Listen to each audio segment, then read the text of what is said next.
At ngayon naman, jujuti na ang aking habibi, ang aking irog. But bago siya pumasok, yan, magtapon ka muna ng basura. Kasi bababa siya, so need magtapon. Bye-bye, love you. God's protection be upon you, my dear. Bye.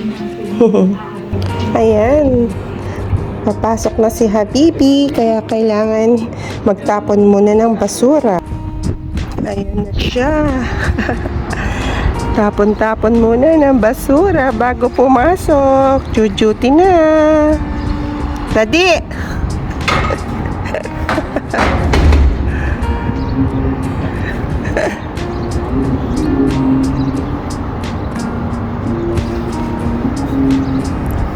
Ang car ay nasa baba, nasa basement, kaya papunta siya doon. Ayan, duty ng aking irog.